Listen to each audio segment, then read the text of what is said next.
نماز کے بعد کے اذکار کے متعلق، نماز کا سلام پھیرتے ہی نماز ختم ہو جاتی ہے. اس کے بعد سب سے پہلے کہنا چاہیے اللہ اکبر ایک بار، اور تھوڑا سا بلند آواز سے، جس سے پتہ چلے کہ نماز پڑھ لی ہے. اللہ اکبر. ابن عباس کہتے ہیں میں نبی صلی اللہ علیہ وسلم کی نماز کے مکمل ہونے کو تکبیر کی وجہ سے سمجھ جاتا تھا. یعنی مثلا کوئی نفل پڑھ رہا ہے تو آپ کو نہیں پتہ چلتا کہ پڑھ چکا یا نہیں، لیکن اگر اس نے بلند آواز سے کہہ دیا اللہ اکبر تو پتہ چل گیا کہ ہاں اس کی نماز مکمل ہو گئی ہے. کیوں اللہ اکبر کہیں؟ کہ اللہ ہر چیز سے بڑا. آپ دیکھیں ہم نے نماز کا آغاز کس سے کیا تھا؟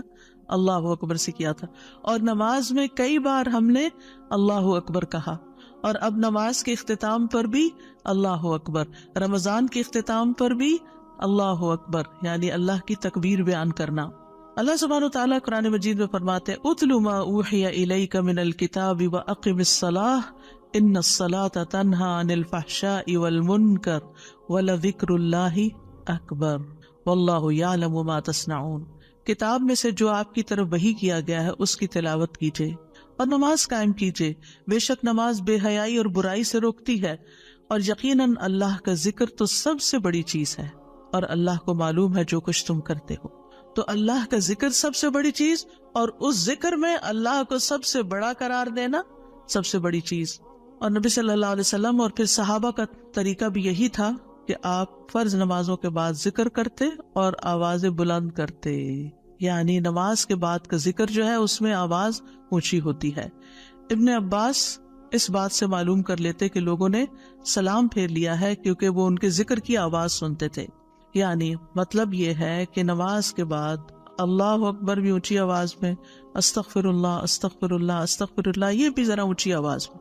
یعنی ایک ہوتا ہے سری ذکر، یعنی دل ہی دل میں پکارنا، اور ایک ہوتا ہے جاہری، جس میں یہ ذکر جو نماز کے بعد ہوتا ہے اس کو تھوڑا اونچی آواز میں کرنا چاہیے. اور جس طرح وتر ختم ہونے کے بعد سبحان الملک القدوس سبحان الملک القدوس سبحان الملک القدوس ذرا اونچی آواز میں کہنا چاہیے. تو نبی صلی اللہ علیہ وسلم اس ذکر کو ہمیشہ اونچی آواز میں کرتے تھے. ٹھیک ہے، یعنی آپ کی اقتداء، آپ کی پیروی ہر معاملے میں یہ عبادت کے درجات کو بڑھا دیتی ہے. اور اس میں ہم یہ بھی دیکھتے ہیں کہ صحابہ کرام جو تھے وہ نبی صلی اللہ علیہ وسلم کی صرف سنت کو نہیں، سیرت کو بھی آگے بیان کرتے تھے کہ آپ نے کوئی کام کیا اور کس طریقے سے کیا.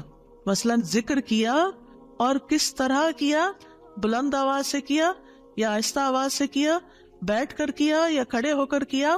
اور پھر آپ دیکھیے کہ نماز کے بعد اذکار جو ہیں وہ زیادہ پسندیدہ ہیں، یعنی دعاؤں کی نسبت زیادہ اذکار.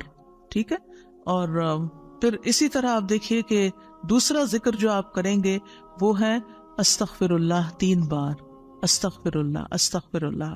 صوبان کہتے ہیں رسول اللہ صلی اللہ علیہ وسلم جب اپنی نماز سے فارغ ہوتے تھے تو 3 مرتبہ استغفار فرماتے تھے، 3 بار استغفار کرتے.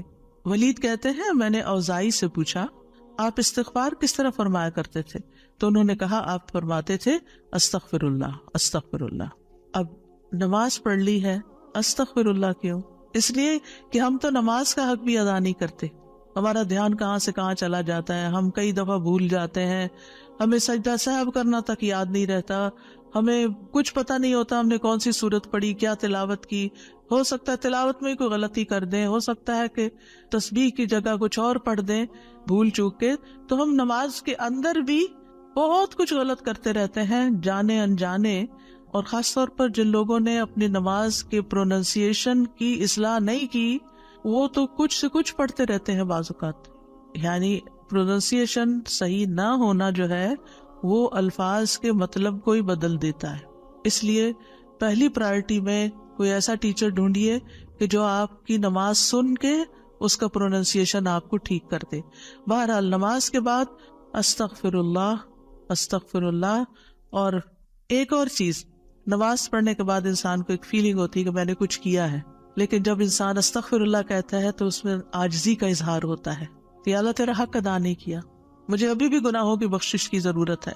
اور آپ دیکھیے کہ یہ الفاظ نبی صلی اللہ علیہ وسلم ادا کرتے تھے جن کے اگلے پچھلے سارے گناہ معاف کر دیے گئے تھے. تو جو شخص نماز کے بعد استغفار پڑھتا ہے وہ اپنی نمازوں پر کبھی فخر غرور تکبر نہیں کر سکتا. کہ میں بڑا نمازی ہوں، میں بڑا پرہیزگار ہوں، میں بڑا عبادت گزار ہوں. نہیں، وہ یہ دیکھے گا کہ میں نے حق ادا نہیں کیا، میرے سے جو کمی کوتاہی ہوئی ہے اللہ تعالیٰ اس کو معاف کر دے. جو چیز مکمل طور پر ادا کرنی چاہیے تھی اس کو اس طرح نہیں ادا کیا، کچھ نہ کچھ کوتاہی واقع ہو گئی، تو اس بخشش کے طلب کرنے سے اللہ تعالیٰ کوتاہی سے درگزر فرما دے گا انشاءاللہ. اور ویسے بھی استغفار کرنے سے نقص یا کمی کوتاہی جو ہے اس کا ازالہ ہوتا ہے ہماری عام روزمرہ زندگی میں بھی.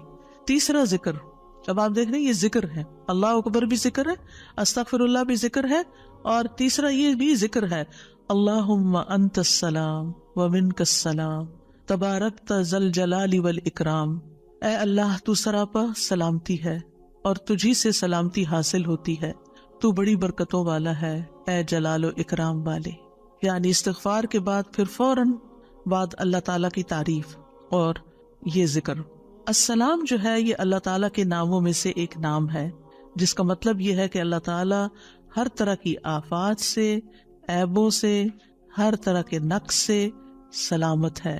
کوئی چیز اس کو نقصان نہیں دے سکتی، نہ لوگوں کی باتیں جو اللہ تعالیٰ کے خلاف کرتے ہیں، یا لوگوں کے گمان، یا لوگوں کی نافرمانیاں اور گناہ اور عبادت نہ کرنا، اللہ کا حکم نہ ماننا. اللہ تعالیٰ کو کوئی چیز نقصان نہیں دیتی، وہ سلامت ہے، اس کو کسی کی ضرورت ہی نہیں ہے. یہ جو کچھ ہم کرتے ہیں، ذکر ہو، عبادت ہو، یہ اپنے ہی فائدے کے لیے کرتے ہیں، اللہ تعالیٰ پر کچھ احسان نہیں ہے. تو ہم یہ کہتے ہیں اللہم انت السلام، کہ اللہ تعالیٰ آپ سراسر سلامتی ہیں، اور آپ کا ہر فعل جو ہے وہ ظلم سے سلامت ہے، پاک ہے، ہر شر سے پاک ہے. آپ کی تقدیر، آپ کے فیصلے، ہر چیز سلامتی پر مبنی ہے. ومنک السلام، سلامتی تیری ہی طرف سے آتی ہے، یعنی تو ہی سلامتی دیتا ہے یا تو ہی سلامتی کو روک لیتا ہے. سلامتی کا مالک بھی تو ہی ہے، تو سلامت رکھے تو ہم سلامت ہیں. تو یہ تعلق اللہ تعالیٰ سے انسان اپنا ظاہر کرتا ہے کہ انسان اپنے رب کے بارے میں کیا سمجھتا ہے.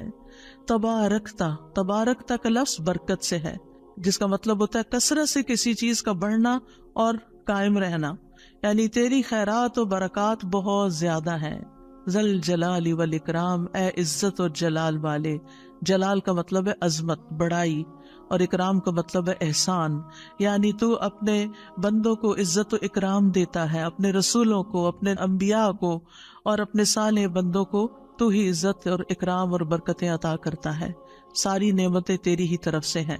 اور یہ کتنا خوبصورت ذکر ہے جو ہم ہر نماز کے بعد کرتے ہیں، یا جو نہیں کر رہے انہیں لازماً کرنا چاہیے، کہ اللہ سبحانہ و تعالیٰ سے ہم اپنے اچھے گمان کا اظہار کرتے ہیں، اور ایک طرح سے انڈائریکٹلی سلامتی اور برکت طلب بھی کرتے ہیں. اب دیکھیے، عموماً ہم جب کسی چیز کے اندر فائدہ دیکھتے ہیں تو ہم خیر اس سے وابستہ کر لیتے ہیں، یہ ہے تو کام ہوگا، یہ نہیں تو کام ہی نہیں ہوگا. مثلاً آپ کوئی قلم خریدتے ہیں اور اس سے لکھنا شروع کرتے ہیں اور آپ کو اچھا لگتا ہے، یا آپ اس سے جو لکھنا چاہتے تھے آرٹیکل یا کوئی چیز یا نوٹس اپنے تو بڑے اچھے لکھ پاتے ہیں، تو آپ کہنے لگتے ہیں یہ قلم بڑا مبارک ہے. ٹھیک ہے بھائی، قلم اچھا ہے، فائدہ دے رہا ہے آپ کو، لیکن اصل تو اللہ نے آپ کے لیے یہ وسیلہ بنایا کہ اس نے آپ تک یہ پہنچایا. تو اصل برکت اور خیر اور سلامتی کا منبع اللہ رب العزت کی ذات ہے. چیزوں کے ساتھ مت چمٹ جائیے اور ان پر اتنے ڈیپینڈنٹ نہ ہو جائے کہ اللہ کو بھول جائیں اور اللہ تعالیٰ کی نعمت اور اللہ تعالیٰ کا احسان یاد نہ کریں. تو اس لیے ہر نماز کے بعد ہم اس بات کا اقرار کرتے ہیں کہ ساری برکتیں تیری ذات سے ہیں یا رب، ساری سلامتی تیری طرف سے ہے یا رب، عزت اور اکرام تیری ہی طرف سے ہے یا رب، تو ہی جس کو چاہے اس پر احسان فرماتا ہے، لہٰذا ہم یہ سب کچھ تجھ سے ہی طلب کرتے ہیں. پھر آپ دیکھیے چوتھا ذکر ہے لا الہ الا اللہ وحدہ لا شریک لہ لہ الملک ولہ الحمد وہو علی کل شیء قدیر. یہ بھی آپ 3 بار پڑھ سکتے ہیں، یہ بھی ذکر ہے، یعنی 3 مرتبہ اللہ تعالیٰ کی توحید کا اقرار. مغیرہ بن شعبہ جو وحی کے کاتب تھے، ان سے مروی ہے کہ معاویہ رضی اللہ عنہ نے مغیرہ کو لکھا کہ کوئی حدیث جو آپ نے رسول اللہ صلی اللہ علیہ وسلم سے سنی ہو وہ مجھے لکھ کر بھیجیں. راوی کہتے ہیں کہ مغیرہ رضی اللہ عنہ نے انہیں لکھا کہ میں نے آپ صلی اللہ علیہ وسلم سے سنا ہے آپ اپنی نماز سے فارغ ہونے کے بعد 3 مرتبہ یہ پڑھا کرتے تھے لا الہ الا اللہ وحدہ لا شریک لہ لہ الملک ولہ الحمد وہو علی کل شیء قدیر۔ سب سے پہلے توحید کا اقرار کہ اللہ ایک ہے، وہی الہ ہے، وہی خالق ہے، مالک ہے، رب ہے، معبود ہے۔ پھر اس بات کا انکار کہ کوئی اس کا شریک ہو، لا شریک لہ، اور پھر لہ الملک، بادشاہت بھی اسی کی ہے، معبود بھی وہی ہے، بادشاہ بھی وہی ہے، اور ایسا بادشاہ ہے وَلَهُ الْحَمْدُ کہ اس کی تعریف ہے۔ دنیا کے بادشاہوں کا حشر ہوتا دیکھا ہے آپ نے، ان کے ساتھ کیا کیا جاتا ہے، لیکن اللہ سبحانہ وتعالیٰ کی بادشاہت پر کوئی آنچ نہیں آتی، کوئی اس کو ہلا نہیں سکتا، کوئی اس کو نقصان نہیں دے سکتا، کوئی اس پر باتیں نہیں بنا سکتا، کوئی اس کا نقص نہیں نکال سکتا کہ اللہ تعالیٰ نے آسمان میں یہ کیا چیز بنا دی، زمین میں کیا بنا دی، نہیں، وَلَهُ الْحَمْدُ، اسی کی ہے تعریف، یعنی ایسا بادشاہ کہ جو قابل تعریف ہے، اور ایسا بادشاہ کہ وَهُوَ عَلَى كُلِّ شَيْءٍ قدیر۔ دنیا کے بادشاہ انتہائی بے بس لاچار ہوتے ہیں، ان کے ہاتھ میں کچھ نہیں ہوتا، وہ انسانوں کے محتاج ہوتے ہیں، انسانوں کی خدمت کے، انسانوں کی مدد کے، انسانوں کے مال کے محتاج ہوتے ہیں۔ یہ بادشاہت کیا بادشاہت ہے جس کی ساری ڈیپینڈنسی لوگوں کے اوپر ہے؟ تو اصل بادشاہت تو اللہ کی ہے کہ جو ہر چیز پر پوری قدرت رکھتا ہے۔ تو آپ اس احساس کے ساتھ اگر اللہ تعالیٰ کا یہ ذکر کرتے ہیں تو آپ کا دل ایک سکون سے بھر جائے گا، ایک خوشی سے بھر جائے گا کہ میں ایسی ہستی کو جانتی ہوں، ایسی ذات کو جانتی ہوں کہ جو اتنی خوبیوں کی مالک ہے۔ کیونکہ یہ انسان کی فطرت میں ہے، انسان کی نفسیات میں ہے کہ وہ کسی چیز کی تعریف کر کے خوش ہوتا ہے، اور عام طور پر ہم صرف سامنے نظر آنے والی چیزوں کی تعریف کر کر کے خوش ہوتے رہتے ہیں، اور تھوڑے دن کے بعد وہ بھی خراب ہو جاتی، وہ تعریف بھی ساتھ ہی چلی جاتی ہے۔ انسان ہے تو مر جاتے ہیں، ان کے اعمال ہے تو ختم ہو جاتے ہیں، اور کبھی وہ اچھے ہوتے ہیں اور پلٹ بھی جاتے ہیں، وہ کہاں گئی تعریفیں؟ جوان ہے تو بڑھاپے میں ساری تعریفیں چلی گئی، مالدار تھے تو غریب ہوئے تو ساری تعریفیں چلی گئیں، اسی طرح علم ہے اور جنون لاحق ہو گیا تو ساری تعریفیں چلی گئیں، سب کچھ الٹ گیا۔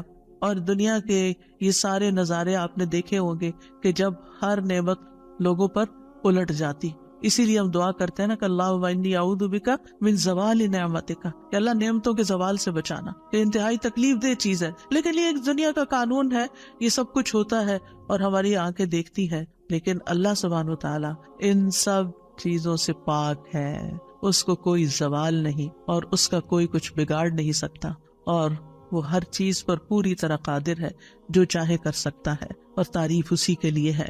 پانچواں ذکر، لا الہ الا اللہ وحدہ لا شریک لہ لہ الملک ولہ الحمد وہو علی کل شیء قدیر، اللہم لا مانع لما اعطیت ولا معطی لما منعت ولا ينفع ذا الجد منک الجد۔ اللہ کے سوا کوئی الہ نہیں، وہ اکیلا ہے، اس کا کوئی شریک نہیں، بادشاہت اسی کی ہے اور تمام تعریف اسی کے لیے ہے، اور وہ ہر چیز پر پوری طرح قدرت رکھنے والا ہے۔ اے اللہ، جو کچھ تو نے دیا ہے اسے کوئی روکنے والا نہیں، اور جو کچھ تو نے روک دیا اسے کوئی دینے والا نہیں، اور کسی مالدار کو تیری بارگاہ میں اس کا مال نفع نہیں پہنچا سکتا۔ ابتدا میں تو وہی اللہ کی توحید بیان ہوئی، اس کی بادشاہت اور اس کی حمد کا ذکر ہے اور اس کی قدرت کا ذکر ہے، اور اس کے بعد کہ جو اللہ نے دیا، جو وہ دینا چاہتا ہے اسے کوئی روک نہیں سکتا۔ یہاں بھی آپ دیکھیں، مانگ کچھ نہیں رہی، یہ ذکر ہے، یہ دعا نہیں، یہ کیا ہے؟ ذکر ہے، اور جو کچھ تو نے روک دیا کوئی دے ہی نہیں سکتا، اور سارے ہی مالدار فقیر ہیں، اور خاص طور پر تیرے سامنے فقیر ہیں۔ یا ایھا الناس انتم الفقراء الی اللہ واللہ هو الغنی الحمید، اے لوگو تم سب اللہ کے فقیر ہو، اللہ کے محتاج ہو، اور اللہ ہی غنی، مالدار اور وہی قابل تعریف ہے، واللہ هو الغنی الحمید۔ ٹھیک ہے، نبی صلی اللہ علیہ وسلم جب سلام پھیرتے تھے تو یہ دعا پڑھا کرتے تھے یا یہ ذکر کیا کرتے تھے، اور اس میں آپ دیکھیے کہ یہ جو عقیدہ ہے نا کہ اللہ روکے تو کوئی دے نہیں سکتا، یہ انسان کو بڑا اطمینان دے دیتا ہے۔ اگر کوئی چیز، کوئی خیر آپ کی طرف آنے سے رکی ہوئی ہے تو وہ اللہ ہی نے روکی ہوئی ہے، آپ پر رحمت کی وجہ سے، بدگمان نہ ہو اس سے، کسی وجہ سے رکی ہوئی ہے۔ آپ کسی کی کوئی اچھی چیز دیکھتے ہیں، کسی کا مینشن دیکھتے ہیں تو سوچتے ہیں کتنا خوش قسمت ہے، کتنے بڑے گھر میں رہتا ہے، کسی کے پاس فراری دیکھتے ہیں تو آپ کہتے ہیں واہ کتنا خوش قسمت ہے، لیکن آپ کو نہیں پتا کہ یہی چیزیں اس کے لیے کتنی بڑی آزمائش بنی ہوئی ہیں، آپ نہیں جانتے، اور اگر اللہ نے آپ کو نہیں دی تو آپ کو بہت سے شر سے محفوظ رکھا ہوا۔ تو اللہ کا روکنا بھی خیر کا باعث ہوتا ہے، یہ سبق پکا کر لیں کہ جب اللہ تعالیٰ کوئی چیز نہیں دیتا یا دیر سے دیتا ہے یا روک لیتا ہے اور کوئی چارہ نہیں ہوتا، آپ کہتے ہیں میری کوئی دعا قبول نہیں ہو رہی، میرا کوئی طریقہ کام نہیں آ رہا، تو اس میں بھی کوئی خیر ہوتی ہے، کیونکہ جو اللہ نے مقدر میں لکھا ہے وہ پہنچ کے رہے گا. کوئی روک نہیں سکتا جو تو دے، اور کوئی دے نہیں سکتا جو تو روک لے. اور جسے اللہ نے آپ کے مقدر میں لکھا ہے وہ آپ تک آئے گا ہی آئے گا. سورۃ فاطر میں اللہ تعالیٰ فرماتے ہیں ما یفتح اللہ للناس من رحمت فلا ممسک لها وما یمسک فلا مرسل له من بعده وهو العزیز الحکیم. جو کچھ اللہ لوگوں کے لیے رحمت میں سے کھول دے اسے کوئی بند کرنے والا نہیں، اور جو وہ بند کر دے اس کے بعد اسے کوئی کھولنے والا نہیں. حدیث میں آتا ہے ما اصابک لم یکن لیخطئک وان ما اخطأک لم یکن لیصیبک. جو کچھ تمہیں پہنچا وہ تم سے خطا ہونے والا نہیں تھا، اور جو نہیں ملا وہ ہرگز ملنے والا نہیں تھا. قرآن مجید میں سورۃ الرعد میں اللہ تعالیٰ فرماتے ہیں وَإِذَا أَرَادَ اللَّهُ بِقَوْمٍ سُوءًا فَلَا مَرَدَّ لَهُ. جب اللہ کسی قوم کے ساتھ برائی کا ارادہ کر لیتا ہے تو اس کو کوئی پھیرنے والا نہیں. کوئی سپر پاور اس ملک کی مدد نہیں کر سکتی اگر اللہ نے اس کے لیے جنگ کا فتنہ یا کسی اور طرح کی کوئی آزمائش لکھی ہے. یہ اللہ کے فیصلے ہوتے ہیں. یا اللہ نے کسی قوم کو تباہ کرنے کا فیصلہ کر لیا ہو تو کوئی اس کو روک نہیں سکتا. لہٰذا ہمیں اللہ پر ہی بھروسہ کرنا چاہیے، اور ہر حال میں ایسی پریشان کن باتوں پر اللہ تعالیٰ ہی کی طرف رجوع کر لینا چاہیے. یاد رکھیے اگر کوئی چیز نہیں ملی تو اللہ تعالیٰ کو الزام مت دیں. اللہ تعالیٰ سے ناراض نہیں ہو، اللہ تعالیٰ سے بدظن نہیں ہو. یہ روکنا اس کی رحمت ہے. انسان اگر ان دو جملوں پر ایمان لے آئے تو پھر اس کا مکمل بھروسہ اللہ کی ذات پر ہو جائے گا. وہ رزق کے بارے میں اللہ پر ہی توکل کرے گا، نقصان کو دور کرنے اور بھلائی کو پانے کے لیے اللہ پر ہی بھروسہ کرے گا. وہ اللہ کو اپنے لیے کافی سمجھے گا. یعنی جہاں کہیں دل چھوٹا ہوا، جہاں کہیں کوئی پریشانی آئی، کہتے حسبی اللہ و نعم الوکیل. اللہ کار ساز یعنی کام بنانے والا اللہ ہی میرے لیے کافی ہے. وہ میرا کام بنائے گا، وہ میری مشکل آسان کرے گا. تو یہ توحید ربوبیت اور الوہیت پر مشتمل جملے ہیں. ابن تیمیہ کہتے ہیں یہ حدیث دو عظیم اصولوں پر مشتمل ہے.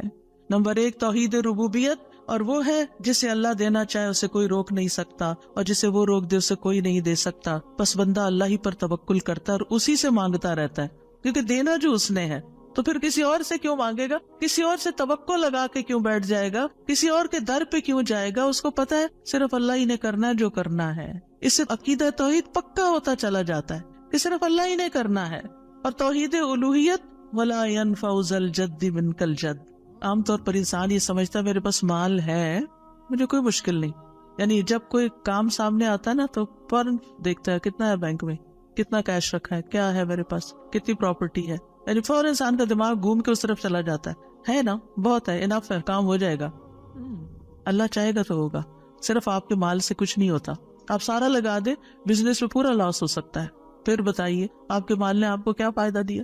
کچھ نہیں ہو سکتا جب تک اللہ نہ چاہے. مال بھی جب فائدہ دیتا ہے جب اللہ چاہتا ہے. اولاد بھی جب فائدے کی ہوتی ہے جب اللہ چاہتا ہے. کسی انسان سے فائدہ صرف اس وقت پہنچتا ہے جب اللہ چاہتا ہے. آپ نے دیکھا ہوگا کتنے ہی اچھے سے اچھے لوگ ہوتے ہیں ہر وقت کام آنے والے. ایک وقت ایسا آتا ہے وہ ایسے بےچارے مجبور ہوتے ہیں کہ ان کو نہ کرنی پڑتی ہے کہ سوری یہ نہیں کر سکتے، کیونکہ سب کچھ ان کے اختیار میں نہیں ہے، سب کچھ ان کے بس میں نہیں ہے.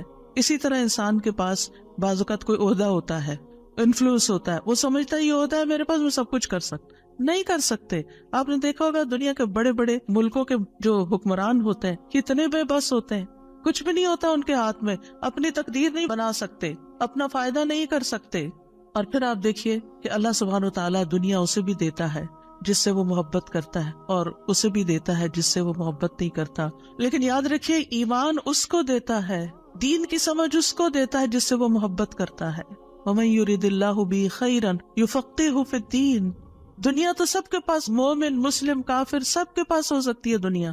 دنیا کے بڑے بڑے فائدے ہر ایک کو مل سکتے ہیں، لیکن دین اس کو ملتا ہے جس سے اللہ محبت کرتا ہے. لہٰذا انسان کو اللہ ہی کی طرف رغبت کرنی چاہیے، اور کبھی بھی اپنے مال پہ، اپنے جاہ پہ، اپنے ریسورسز پہ، اپنی قوتوں پر، اپنے علم پر کبھی بھروسہ نہیں کرنا چاہیے کہ یہ میرے لیے کچھ بنائیں گے اور ان کی وجہ سے میں آگے بڑھ جاؤں گا اور ان کی وجہ سے میرا بہت فائدہ ہوگا. کہ اللہ فائدہ لائے گا نا، ان میں سے کوئی ایک چیز بھی آپ کے پاس نہیں ہوگی تو آپ کا کام بن جائے گا. اور اگر فائدہ نہیں دینا نا اللہ نے ان ساری چیزوں کے ہوتے ہوئے، کئی دفعہ لوگ کہتے ہیں ہر چیز ہے میرے پاس لیکن پھر بھی میرا یہ مسئلہ حل نہیں ہوتا، معلوم نہیں کیوں رکاوٹ آ گئی، اور پھر وہ غلط سوچنا شروع کر دیتے ہیں، فلاں کی بندش ہے، فلاں کی نظر ہے، فلاں نے یہ کر دیا۔ نہیں، نفع اور نقصان دونوں اللہ کے ہاتھ میں، نہ کسی کی نظر آپ کو نقصان دے سکتی ہے، نہ کسی کا جادو آپ کو نقصان دے سکتا ہے، نہ کسی کا حسد آپ کو نقصان دے سکتا ہے اگر اللہ نہ چاہے۔ لہٰذا اسی سے دعا کرتے رہیں، اور جو پروٹیکشن کی دعائیں اس نے سکھائی ہیں وہ پڑھتے رہیں، اور باقی بھروسہ اللہ کی ذات پر کریں۔ پھر چھٹا ذکر ہے لا الہ الا اللہ وحدہ لا شریک لہ لہ الملک ولہ الحمد وہو علی کل شیء قدیر لا حول ولا قوة الا باللہ لا الہ الا اللہ ولا نعبد الا ایاہ لہ النعمة ولہ الفضل ولہ الثناء الحسن لا الہ الا اللہ مخلصین لہ الدین ولو کرہ الکافرون۔ اللہ کے سوا کوئی الہ نہیں، وہ اکیلا ہے، اس کا کوئی شریک نہیں، بادشاہت اسی کی ہے اور تمام تعریف اسی کے لیے ہے، اور وہ ہر چیز پر پوری طرح قدرت رکھنے والا ہے، اور گناہ سے بچنے کی طاقت اور نیکی کرنے کی طاقت اللہ کے سوا کوئی دینے والا نہیں، اللہ کے سوا کوئی الہ نہیں۔ ہم صرف اسی کی عبادت کرتے ہیں، اسی کی ساری نعمتیں ہیں، اسی کا سارا فضل ہے، اور اسی کے لیے خوبصورت تعریف ہے۔ اللہ کے سوا کوئی الہ نہیں، ہم اسی کے لیے دین میں اخلاص رکھنے والے ہیں، اگرچہ کافر ناپسند کریں۔ ابن زبیر سلام پھیر کر ہر نماز کے بعد یہ کہتے، اور راوی کہتے ہیں کہ انہوں نے کہا کہ رسول اللہ صلی اللہ علیہ وسلم ہر نماز کے بعد ان کلمات کے ساتھ تحلیل کیا کرتے تھے، یعنی اللہ تعالیٰ کی حمد و ثنا بیان کرتے تھے۔ یہ بھی کیا ہے نماز کے بعد کا ذکر، اور اس میں آپ دیکھیے لا الہ الا اللہ وحدہ کے علاوہ لا حول ولا قوة الا باللہ، لا حول ولا قوة الا باللہ، کہ کوئی پھیرنے کی قوت یعنی کسی برائی کو نقصان کو دور کرنے کی، اور اسی طرح کوئی فائدہ حاصل کرنے کی قوت اللہ ہی کے پاس ہے، کسی گناہ سے دور ہونے اور کسی نیکی کے کرنے کی ہمت طاقت اللہ ہی کے پاس ہے۔ تو یہ لا حول ولا قوة الا باللہ بہت فائدہ دیتا ہے، اور اس کی کثرت کرنے کو کہا گیا ہے۔ اور لا الہ الا اللہ ولا نعبد الا ایاہ، ہم صرف اسی کی عبادت کرتے ہیں۔ لہ النعمت ولہ الفضل ولہ الثناء الحسن، نعمت بھی اور فضل بھی اور اچھی تعریف سب اللہ ہی کے لیے ہے، اور ہم مخلص ہو کر اللہ کی عبادت کرتے ہیں، مخلصین لہ الدین لا الہ الا اللہ ولو کرہ الکافرون، اگرچہ کافر ناپسند کریں، ان کو ہماری توحید اچھی نہ لگے، لیکن پھر بھی ہم صرف ایک اللہ ہی کو مانتے ہیں۔ ساتویں چیز ہے تسبیحات، سبحان اللہ 33 بار، الحمدللہ 33 بار، اور اللہ اکبر 33 بار، اور 34ویں بار لا الہ الا اللہ وحدہ لا شریک لہ لہ الملک ولہ الحمد وہو علی کل شیء قدیر۔ ہر نماز کے بعد ان تسبیحات کو پڑھنے کی فضیلت کیا ہے؟ ابو ہریرہ کہتے ہیں رسول اللہ صلی اللہ علیہ وسلم نے فرمایا، جس آدمی نے ہر نماز کے بعد 33 مرتبہ سبحان اللہ، 33 مرتبہ الحمدللہ اور 33 مرتبہ اللہ اکبر کہا تو یہ 99 کلمات ہو گئے، اور 100 کا عدد پورے کرنے کے لیے لا الہ الا اللہ وحدہ لا شریک لہ یہ ذکر کر لیا تو اس کے سارے گناہ معاف کر دیے جائیں گے، چاہے وہ سمندر کی جھاگ کے برابر ہو۔ یعنی 100 کا عدد پورا کرنے کے لیے کیا پڑھنا ہے؟ لا الہ الا اللہ وحدہ لا شریک لہ لہ الملک ولہ الحمد وہو علی کل شیء قدیر۔ رسول اللہ صلی اللہ علیہ وسلم نے فرمایا ہر نماز کے بعد کچھ ایسے اذکار ہیں جن کو پڑھنے والا یا جن کو کرنے والا کبھی محروم نہیں ہوتا، جن میں سے سبحان اللہ 33 بار، الحمدللہ 33 بار اور 34 بار اللہ اکبر۔ یعنی اگر لا الہ الا اللہ پورا نہیں پڑھ سکتے تو اللہ اکبر کو 34 بار کر کے 100 کی گنتی پوری کر لیں۔ پھر اسی طرح رسول اللہ صلی اللہ علیہ وسلم کے پاس کچھ فقیر صحابہ حاضر ہوئے، کہا کہ امیر لوگ بلند درجات اور ہمیشہ رہنے والی جنت حاصل کر چکے، حالانکہ جس طرح ہم نماز پڑھتے ہیں وہ بھی پڑھتے ہیں، جیسے ہم روزے رکھتے ہیں وہ بھی رکھتے ہیں، لیکن مال و دولت کی وجہ سے انہیں ہم پر فضیلت حاصل ہے۔ اس کی وجہ یہ کہ وہ حج کرتے ہیں، عمرہ کرتے ہیں، جہاد کرتے ہیں، صدقے دیتے ہیں، اور ہم محتاجی کی وجہ سے یہ کام نہیں کر سکتے۔ آپ نے فرمایا کیا میں تمہیں ایک ایسا عمل نہ بتا دوں، اگر تم اس کی پابندی کرو گے تو جو لوگ تم سے آگے بڑھ چکے ہیں تم انہیں پالو گے، اور تمہارے مرتبے تک کوئی نہیں پہنچ سکتا، اور تم اپنے سامنے موجود لوگوں میں سب سے بہتر ہو جاؤ گے، سوائے ان کے جو یہی عمل شروع کر دیں۔ ہر نماز کے بعد 33 بار سبحان اللہ، 33 بار الحمدللہ، 33 بار اللہ اکبر، اور پھر 34ویں بار تو وہ ذکر آپ کو بتا ہی دیا گیا۔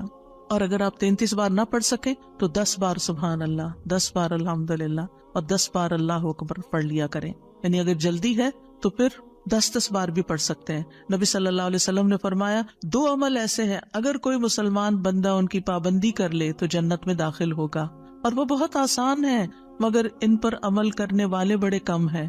وہ کیا ہیں؟ ہر نماز کے بعد 10 بار سبحان اللہ، 10 بار الحمدللہ، 10 بار اللہ اکبر. فرمایا زبان کی ادائیگی کے اعتبار سے تو 150 بار ہیں، یعنی 5 نمازوں میں 10 بار، اور ترازو میں 1500 ہوں گے. اور جب سونے لگے تو 34 بار اللہ اکبر، 33 بار الحمدللہ اور 33 بار سبحان اللہ کہے. زبانی طور پر تو یہ 100 ہے مگر میزان میں یہ تسبیحات 1000 ہوں گی. اور وہ کہتے ہیں یقیناً میں نے رسول اللہ صلی اللہ علیہ وسلم کو دیکھا، آپ انہیں اپنے ہاتھ سے شمار کرتے تھے. اور پھر کہتے ہیں دائیں ہاتھ سے، تو کرنے کا طریقہ کیا ہے؟ 3 دفعہ اوپر کو جائیے سبحان اللہ سبحان اللہ سبحان اللہ، اور 3 دفعہ نیچے کو آ جائیے سبحان اللہ سبحان اللہ سبحان اللہ. ایک انگلی پہ 6 بار ہو گیا، تو آپ کی 5 انگلیاں، تو 5 کو 6 دفعہ ضرب دیں تو کیا ہوتا ہے؟ 30، اور 3 دفعہ اور پڑھ لیں، اور اگر 34 ہے تو ایک اور پڑھ لیں. تو اس طرح ایک ہی ہاتھ پر، دائیں ہاتھ پر یہ تسبیحات آسانی سے پڑھی جا سکتی ہیں، کیونکہ ہاتھ سے تسبیح کرنا زیادہ پسندیدہ ہے. حضرت عبداللہ بن عمر کہتے ہیں میں نے رسول اللہ صلی اللہ علیہ وسلم کو دیکھا، آپ داہنے ہاتھ کی انگلیوں پر تسبیح کو شمار کرتے تھے، اور آپ نے صحابیات کو حکم دیا تھا کہ وہ اللہ کی تکبیر، تقدیس، تحلیل کی پابندی اختیار کریں اور اپنی انگلیوں پر شمار کریں، کیونکہ ان سے سوال ہوگا اور یہ بلوائی جائیں گی. قیامت کے دن ہاتھ بولیں گے، تو اگر ان پر تسبیح آپ پڑھتے ہیں تو یہ بول کے بتائیں گے ہم تو اللہ کا ذکر کرتے رہے. 8ویں چیز ہے آیت الکرسی. اللہ لا الہ الا هو الحی القیوم لا تأخذه سنة ولا نوم له ما في السماوات وما في الأرض من ذا الذي يشفع عنده إلا بإذنه يعلم ما بين أيديهم وما خلفهم ولا يحيطون بشيء من علمه إلا بما شاء وسع كرسيه السماوات والأرض ولا يؤوده حفظهما وهو العلي العظيم. پورا اللہ کا تعارف ہے. اللہ وہ ہے کہ اس کے سوا کوئی معبود نہیں، وہ زندہ ہے، ہر چیز کو قائم رکھنے والا ہے، نہ اسے کچھ اونگ پکڑتی ہے اور نہ کوئی نیند. اسی کا ہے جو کچھ آسمانوں میں ہے اور جو کچھ زمین میں ہے. کون ہے جو اس کے پاس اس کی اجازت کے بغیر سفارش کرے؟ وہ جانتا ہے جو کچھ ان کے سامنے اور جو کچھ ان کے پیچھے ہے، اور وہ اس کے علم میں سے کسی چیز کا احاطہ نہیں کر سکتے مگر جتنا وہ چاہے. اس کی کرسی آسمانوں اور زمین کو سمائے ہوئے ہے، اور اسے ان دونوں کی حفاظت یعنی آسمان و زمین کی حفاظت تھکاتی نہیں، اور وہی سب سے بلند، سب سے بڑا ہے. ہر نماز کے بعد آیت الکرسی پڑھنے کی فضیلت یہ ہے کہ جو شخص نماز کے بعد اس کو پڑھ لیتا ہے اور اس نماز کے بعد اس کی ڈیتھ ہو جاتی ہے تو فرمایا اس کو موت کے علاوہ کوئی چیز جنت میں جانے سے نہیں روک سکتی. مر گیا تو سیدھا جنت میں. یہ قرآن مجید کی سب سے افضل آیت ہے. ابو ذر غفاری کہتے ہیں میں مسجد حرام میں داخل ہوا اور رسول اللہ صلی اللہ علیہ وسلم کو اکیلے دیکھ کر آپ کے پاس آ کے بیٹھ گیا. میں نے کہا یا رسول اللہ صلی اللہ علیہ وسلم کون سی آیت افضل ہے جو آپ پہ نازل ہوئی؟ آپ نے فرمایا آیت الکرسی. کرسی کے مقابلے میں 7 آسمان اس طرح ہیں جیسے بیابان زمین میں کوئی چھلا گرا پڑا ہو، اور پھر کرسی کے مقابلے میں عرش کا حجم اتنا ہے جیسے اس چھلے کے مقابلے میں بیابان کا وجود. اور یہ قرآن مجید کی سب سے عظیم آیت بھی ہے. ابی ابن کعب سے روایت ہے ایک مرتبہ نبی صلی اللہ علیہ وسلم نے ان سے پوچھا اللہ کی کتاب میں سب سے عظیم آیت کون سی ہے؟ انہوں نے کہا اللہ اور اس کا رسول ہی زیادہ جانتے ہیں. آپ نے یہ سوال کئی مرتبہ دہرایا تو ابی ابن کعب نے کہا آیت الکرسی. یہ سن کر آپ نے فرمایا ابو المنذر تمہیں تمہارا علم مبارک ہو، اس ذات کی قسم جس کے ہاتھ میں میری جان ہے. عرش کے پائے کے پاس یہ اللہ بادشاہ کی پاکیزگی بیان کرتی ہوگی. اس کی ایک زبان اور 2 ہونٹ ہوں گے، یعنی جو لوگ اس پڑھیں گے وہ ان کے حق میں ایک طرح سے گواہ ہوگی. 9ویں چیز جو نماز کے بعد پڑھنی چاہیے وہ ہے معوذات. سورۃ الاخلاص، سورۃ الفلق، سورۃ الناس. پہلی سورت میں اللہ تعالیٰ کی توحید بیان ہوئی ہے. دوسری سورت میں انسان کو پناہ مانگنے کے لیے کہا گیا ہے.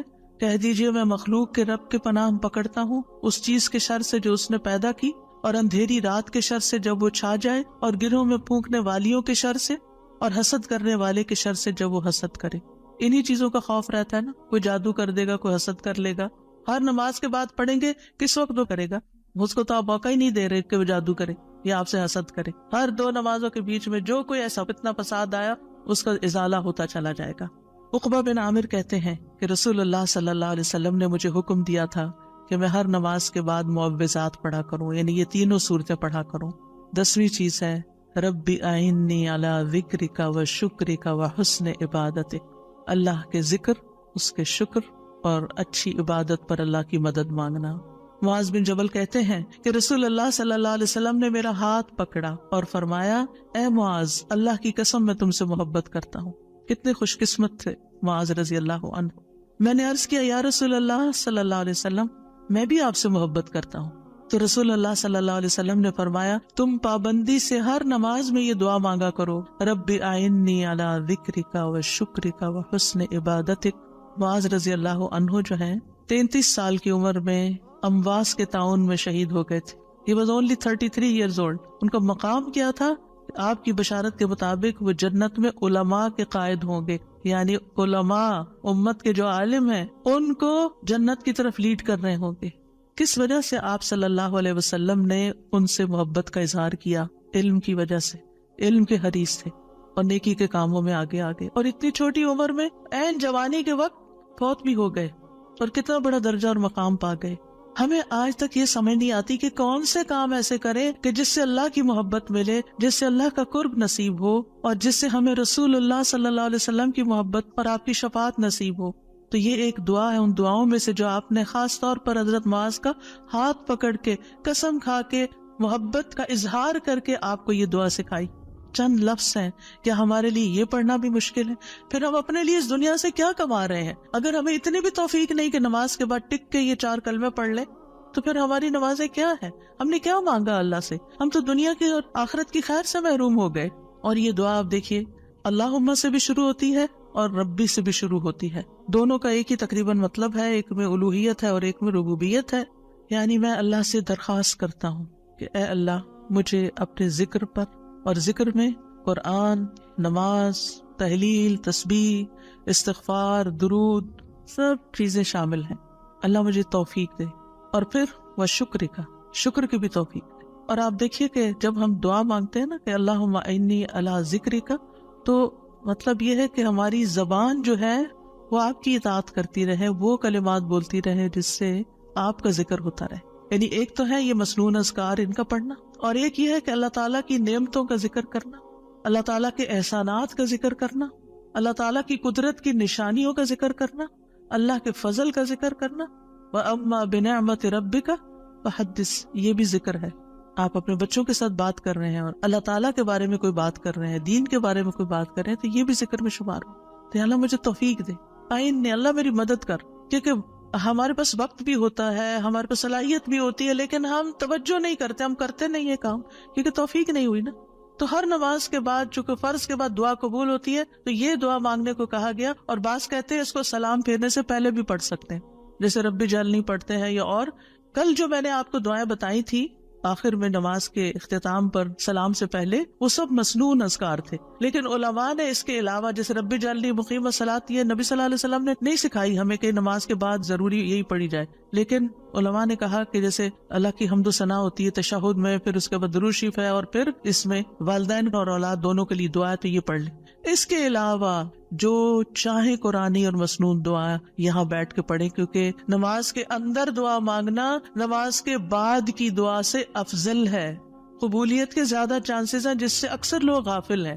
سلام پھیرنے سے پہلے اللہم انی اسألک الجنۃ واعوذ بک من النار 3 دفعہ یہ پڑھ لیں، جو آپ کا دل چاہے پڑھیں، بس اردو میں نہیں، عربی میں یاد کریں کچھ دعائیں، قرآنی دعائیں، مسنون دعائیں اس وقت پڑھتے رہیں۔ تو پھر دوسرا ہے وہ شکر کا۔ شکر کہاں سے ادا ہوتا ہے؟ زبان سے بھی ہوتا ہے، لیکن اس کا اصل مقام دل ہے، وہ دل سے اٹھتا ہے۔ ذکر کی بات کر کے ہم نے کہا کہ اللہ ہماری زبان کو اپنی اطاعت کی توفیق دے، اور شکر کی بات کر کے ہم نے کہا کہ اللہ ہمارے دل کو اپنے ذکر کی توفیق دے، اپنی یاد کی توفیق دے، اور شکر ادا کرنے کی توفیق دے۔ یعنی میں ساری ظاہری اور باطنی نعمتوں پر اللہ کا شکر ادا کرنے کی توفیق مانگتا ہوں، یہ مطلب ہے اس دعا کا۔ زبان کا شکر کیا ہے کہ بندہ اللہ کی نعمتوں کا ذکر کرتا ہے، اور اعضاء سے شکر کیا ہے کہ بندہ اللہ کی اطاعت کے کام کرتا ہے، کیونکہ اللہ تعالیٰ نے آل داؤد کو کیا کہا تھا؟ اعملوا آل داؤد شکرا وقلیل من عبادی الشکور، اے داؤد کے گھر والو، شکر ادا کرنے کے لیے عمل کرو، اور میرے بندوں میں کم ہی شکر گزار ہیں۔ اللہ کا شکوہ ہے بندوں سے، کم ہی شکر گزار۔ کیوں؟ اس لیے کہ شیطان نے کہا تھا وَلَا تَجِدُ أَكْثَرَهُمْ شَاكِرِينَ، کہ انسانوں کی اکثریت کو آپ شکر کرنے والا نہیں پائیں گے۔ اور وَلَقَدْ صَدَّقَ إِبْلِيسُ ظَنَّهُ، ابلیس نے اپنا گمان سچ پایا کہ بندوں کو شکر سے ہٹا دیا۔ تو شکر کی توفیق مل جائے تو پھر شکر ادا کیا جائے، اور یہ شکر کا سلسلہ تو کہیں ختم ہوتا ہی نہیں، کیونکہ اتنی نعمتیں ہیں کہ ہم گن ہی نہیں سکتے۔ ابن رجب کہتے ہیں کہ دین میں یا دنیا میں اللہ کی ہر نعمت جو بندے کو حاصل ہوتی ہے اس میں نعمت کا شکر ادا کرنے کی ضرورت ہوتی ہے، پھر جو شکر کی توفیق ملتی ہے اس پر بھی شکر ادا کرنے کی ضرورت ہے، یعنی شکر پر بھی شکر، یہ ایک اور نعمت ہے، اس میں دوبارہ شکر ادا کرنے کی ضرورت ہے۔ پھر دوبارہ شکر کیا تو ایک اور نعمت مل گئی، اب کیا ہے ایک اور دفعہ شکر کریں، اور یہ سلسلہ ہمیشہ جاری رہتا ہے، یعنی شکر کا سلسلہ کبھی ختم نہیں ہونا چاہیے، شکر کرتے ہی چلے جائیں۔ وحسن عبادتک، اور اپنی خوبصورت عبادت کی توفیق عطا فرما، اور خوبصورت عبادت اسی وقت ہو سکتی ہے جب اس میں اخلاص ہو اور نبی صلی اللہ علیہ وسلم کی اتباع ہو، اطاعت ہو۔ اطاعت اعضاء سے کی جاتی ہے، یعنی ہمارے اعضاء، ہاتھ پاؤں، ہمارا جسم یہ عبادت میں مشغول ہوتا ہے۔ بعض اوقات ہم ڈھیروں عبادت کر لیتے، ڈھیر سارے نفل پڑھ لیتے، بہت کچھ کر لیتے، لیکن اس کو کوئی کوالٹی نہیں ہوتی۔ یہاں یہ نہیں کہا گیا کہ کثیر عبادتک، یہاں کیا کہا گیا؟ حسن عبادتک، کہ اللہ خوبصورت عبادت کی توفیق دے۔ امام ابن تیمیہ کے بارے میں آتا ہے کہ جب وہ قید ہوئے تو اپنے سجدوں میں یہ دعا پڑھا کرتے تھے، اللہم اعنی علی ذکرک و شکرک و حسن عبادتک، کیونکہ اللہ کی توفیق کے بغیر ہم یہ کام نہیں کر سکتے۔ جس کی زندگی میں ذکر آ گیا، جس کی زندگی میں شکر آ گیا، اور جس کی زندگی میں خوبصورت عبادت آ گئی، وہ خوش قسمت ترین انسان ہے، اس کو سبھی کچھ مل گیا۔ اور جو ان چیزوں سے محروم ہے پھر ہر خیر سے محروم ہے، چاہے دنیا کی قارون جیسی دولت اس کے پاس کیوں نہ ہو، پوری دنیا اس کی فین ہو، اس کی تعریفیں کرے اور اس کی فدائی شدائی ہو، کوئی فائدہ نہیں ہے۔ ایک اور دعا ہے، رب قنی عذابک یوم تبعث عبادک، اے میرے رب مجھے اس دن کے عذاب سے بچانا جس دن تو اپنے بندوں کو اٹھائے گا۔ 3 بار یہ دعا، اے اللہ ہمیں اس دن کے عذاب سے بچانا جس دن تو اپنے بندوں کو اٹھائے گا۔ ایک دفعہ بھی پڑھی جا سکتی، 3 دفعہ کی شرط نہیں ہے۔ براء بن عازب کہتے ہیں جب ہم رسول اللہ صلی اللہ علیہ وسلم کے پیچھے نماز پڑھتے تھے تو ہم آپ کی دائیں طرف کھڑے ہونے کو پسند کرتے تھے تاکہ آپ ہماری طرف رخ کر کے متوجہ ہوں۔ براء کہتے ہیں میں نے آپ کو فرماتے ہوئے سنا، یعنی آپ پلٹ رہے تھے اور کہہ رہے تھے رب قنی عذابک یوم تبعث عبادک، یہ رات کو سوتے ہوئے بھی پڑھا کریں اور نمازوں کے بعد بھی، کہ اللہ اس دن کے عذاب سے بچا لینا جس دن تو بندوں کو دوبارہ پیدا کرے گا۔ 13 اللہم اغفر لی ما قدمت وما اخرت وما اسررت وما اعلنت وما اسرفت وما انت عالم به منی انت المقدم وانت المؤخر لا الہ الا انت۔ اے اللہ میرے وہ گناہ بخش دے جو میں پہلے کر چکا، جو میں نے بعد میں کیے، اور جو چھپے ہوئے کیے اور جو ظاہر میں کیے، اور جو میں حد سے بڑھا رہا اور وہ جن سے تو مجھ سے زیادہ باخبر ہے۔ تو ہی نیکی اور خیر میں آگے کرنے والا اور پیچھے کرنے والا ہے، تیرے سوا کوئی معبود نہیں۔ نبی صلی اللہ علیہ وسلم سلام پھیرنے کے بعد یہ دعا پڑھا کرتے تھے، یعنی اس دعا کے بارے میں ثابت ہے کہ سلام کے بعد پڑھا کرتے تھے۔ اللہم اغفر لی ما قدمت، بات یہ ہے کہ جو نیک لوگوں کی نیکیاں ہوتی ہیں وہ مقربین کے گناہ شمار ہوتے ہیں، یعنی ان کا سٹینڈرڈ اور ہائی ہوتا ہے نا، ان کی کوالٹی اور اچھی ہوتی ہے، تو اس لیے نبی صلی اللہ علیہ وسلم کے گناہ کوئی نہیں تھے کہ جس کے لیے آپ بخشش مانگتے تھے، ایک تو ہمیں سکھانے کے لیے، اور دوسرا یہ ہے کہ نیکیوں میں سے جو کم درجے کی نیکیاں ان پر بھی۔ وما اخرت، اور جو عبادت مجھ سے تاخیر ہوئی، کوتاہی ہوئی، جو میں نے لیٹ کی، جس کا حق ادا نہیں کیا۔ وما اسررت، جو میں نے چھپایا، جو میرے دل میں وسوسے اور خیالات آئے، بعض اوقات نماز کے اندر وسوسے آنا شروع ہو جاتے ہیں، تو یا اللہ تو اس کو بھی معاف کر دے۔ وما اعلنت، اور جو میں نے ظاہراً کیے، یعنی وہ اقوال افعال جو سب کے سامنے، لوگوں کے سامنے کوئی بری مثال پیش کی، یعنی یہ نبی صلی اللہ علیہ وسلم کے نہیں، یہ ہمارے لیے کہ ہم بعض اوقات ایسی بات کر جاتے ہیں، ایسا کام کر جاتے ہیں جو دوسروں کو پٹ آف کر دیتا ہے نیکی کے کاموں سے، یا ان کو دین سے ہٹا دیتا ہے، یا اور اسی طرح کی غلطیاں ہم کرتے ہیں۔ اور پھر آپ دیکھیے کہ نبی صلی اللہ علیہ وسلم کی ہمبلنس بھی اس سے پتہ چلتی ہے کہ کتنے آپ ہمبل تھے، کہ سارا کچھ کر کے، بہترین عبادت کر کے پھر بخشش بھی مانگ رہے ہیں۔ اور پھر آپ دیکھیے کہ وما اسرفت، ہر معاملے میں ہم حد سے پار ہو جاتے ہیں، خوشی میں، غم میں، بے صبری میں، ہر چیز میں۔ تو اس کی بھی دعا ہے یہ کہ اللہ جہاں بھی میں حد لمٹ کراس کر رہا ہوں، اللہ مجھے وہ کراس کی بھی لمٹ کے آگے جو غلط کام کیا ہے مجھ سے تو وہ بھی معاف کر دے۔ اور وما انت عالم بہ منی، اور جو تو مجھ سے زیادہ جانتا ہے، یعنی خاص کے بعد عام کا بھی ذکر ہے، یعنی میں نے تو مانگ لیا جو مجھے سمجھ آتی تھی، اب اس کے علاوہ بھی جو کچھ ہے اس کو بھی آپ معاف کر دیجیے۔ اور پھر انت المقدم و انت المؤخر. دوسرے روایت میں انت المقدم والمؤخر بھی آتا ہے. جس کو تو چاہتا ہے آگے بڑھا دیتا ہے نیکی میں، جس کو تو چاہتا ہے پیچھے کر دیتا ہے. یعنی یہ نہ سوچیے کہ آج میں اگر نیکیوں میں آگے ہوں تو ہمیشہ ایسے ہی رہوں گی. ہمیشہ ڈرتے رہا کریں، پیچھے بھی ہو سکتے ہیں. تو یا اللہ تو مجھے آگے ہی رکھنا، مراد یہ ہے.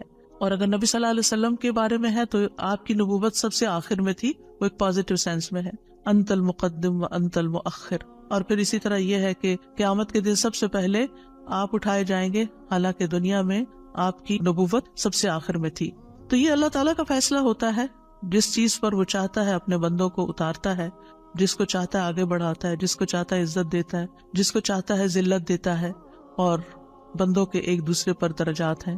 نمبر 14 سبحانک اللہم و بحمدک استغفرک و اتوب الیک. یہ مجلس کے اختتام پر بھی اور نماز کی دعاؤں کے اختتام پر بھی. پاک ہے تو اے اللہ، تیری ہی حمد ہے، میں تجھ سے بخشش مانگتا ہوں، تیری ہی طرف میں رجوع کرتا ہوں.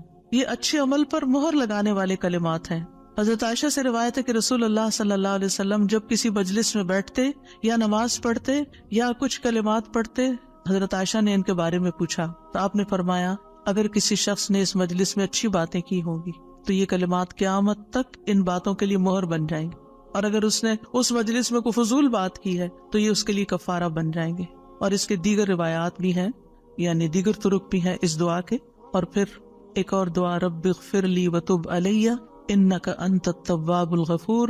اے اللہ تو مجھے بخش دے اور میری توبہ قبول کر، بے شک تو بہت توبہ قبول کرنے والا، بہت بخشش فرمانے والا ہے.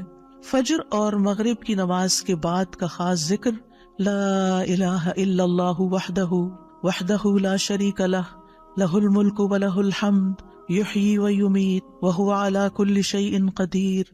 اللہ کے سوا کوئی الہ نہیں، وہ اکیلا ہے، اس کا کوئی شریک نہیں، بادشاہت اسی کی ہے، تمام تعریف اسی کے لیے ہے، اور وہ ہر چیز پر پوری قدرت رکھنے والا ہے.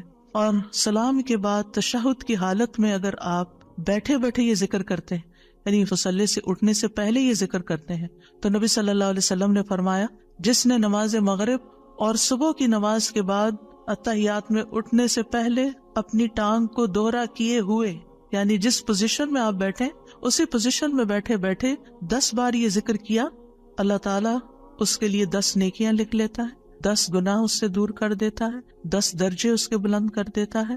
اس کے لیے ہر بری چیز سے حفاظت، شیطان مردود سے پناہ دینے والے یہ کلمات ہوتے ہیں. کوئی گناہ سوائے شرک کے اس کو نہیں پہنچتا، اور یہ اس روز عمل میں سب لوگوں سے افضل ہوتا ہے. یعنی صبح کے وقت اگر کوئی یہ پڑھ کے اٹھتا ہے مصلی سے تو یہ سب لوگوں سے افضل ہوتا ہے، سوائے اس شخص کے جس نے اس کے برابر یا اس سے زیادہ ان کلمات کو پڑھا ہو. اور ایک اور روایت میں ہے جو یہ 10 مرتبہ مغرب کے بعد پڑھے گا، اللہ اس کی حفاظت کے لیے اسلحہ بردار فرشتے بھیجے گا جو اس کی صبح تک شیطان سے حفاظت کریں گے. اللہ تعالیٰ سے دعا ہے کہ اللہ تعالیٰ ہمارے ان اعمال کو قبول کرے اور ہمیں اس ذکر کی توفیق دے. میں یہ پڑھتے ہوئے سوچ رہی تھی کہ جو شخص یہ ساری دعائیں پڑھے نماز کے بعد، اس کے پاس فضول کام کرنے کا کون سا وقت باقی بچے گا.